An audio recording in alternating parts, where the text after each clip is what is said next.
Hello everyone. ये देखिए, हमने एक नोट बनाया है जिसका नाम दिया है हमने इम्पोर्टेंट ट्रेडिंग टिप्स। ठीक है, उसमें हमने कुछ सीरियल नंबर रखा है, कुछ रूल्स रखा है, कुछ सेटअप रखा है। तो हम लोग को ट्रेडिंग करते समय सबसे पहला चीज़ हम लोग याद रखना है, जब भी हम लोग ट्रेड लेंगे तो हम लोग को एक स्टॉप लॉस रखना है। क्योंकि स्टॉप लॉस रखने का रीज़न ये है कि हमें उससे बिग लॉस हो सकता है, जिससे हम लोग पूरा कैपिटल भी खत्म हो सकता है। इसलिए हम लोग को स्टॉप लॉस रख के ही ट्रेड करना है। उसके बाद स्टॉप लॉस आप लोग को बताया जाएगा। उसके बाद हम लोग को माइंडसेट, जो भी हम लोग ट्रेड करेंगे हम लोग एक क्लियर एक माइंडसेट रखना है। जो भी हम लोग रूल्स है सबको माइंड में हम लोग को रखना है, माइंडसेट को भूलना नहीं है। ठीक है, कंफ्यूज नहीं होना है। उसके बाद हम लोग को बहुत ज़्यादा ट्रेड नहीं करना है। मान लो हम लोग ने एक टिप्स होगा कि हम लोग 4-5 अगर पॉइंट करेंगे तो हम लोग 1000 रुपये का टारगेट है तो हो गया, उससे ज़्यादा हम लोग नहीं करेंगे। ठीक है, उसके बाद हम लोग को, अगर हम लोग का जो सेटअप बन रहा है, जो भी हम लोग सेटअप बनाएंगे बिफोर मार्केट या फिर जो भी ट्रेड होगा उससे जो सेटअप बनेगा, उस सेटअप के लिए हमें वेट करना है।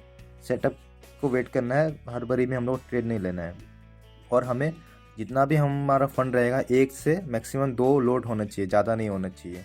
जब वो बहुत एक्सपीरियंस हो जाएगा तब बात अलग है, लेकिन हम लोग को 1 से 2 लोड से ही हम लोग को ट्रेड लेना है, अगर हम लोग को ट्रेडिंग में लॉन्ग लास्टिंग्स में वर्क करना है। तो हम लोग को एवरेज नहीं करना है। एवरेज आप लोग को बाद में समझ में आएगा, जब भी ट्रेड लेते हैं एवरेज हम लोग फिर से उसको एवरेज करने के लिए हम लोग ले सकते हैं ट्रेड। तो फिर इसको बोलते हैं डोंट एवरेज। ठीक है, एवरेज नहीं करना। उसके बाद हम लोग को आफ्टर टारगेट डन, हमारा जैसे कि एक दिन का टारगेट 500, 1000, 2000 जो भी रहता है हमारा खुद का टारगेट, वो हो जाने के हम लोग को क्लोज कर देना है, डीमेट अकाउंट बंद कर देना है, उस दिन के लिए ख़त्म हो जाता है हमारे टारगेट कंप्लीट होने के बाद।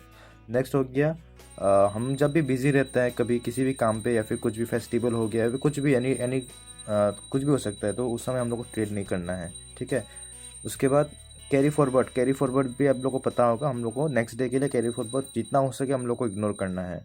उसके बाद हमने लिखा है कि दूसरों के कॉल पर हम लोग को ट्रेड नहीं लेना है, यानी कि अनजान लोगों का जो आपको कॉल बताएगा वो नहीं लेना है। ठीक है, क्योंकि वो ट्रेड बताएंगे तो हमारा माइंडसेट से हम लोग ट्रेड ले ही लेते हैं, अगर लेना नहीं भी चाहेंगे फिर भी लेना हो जाता है। ठीक है, ये रूल्स है।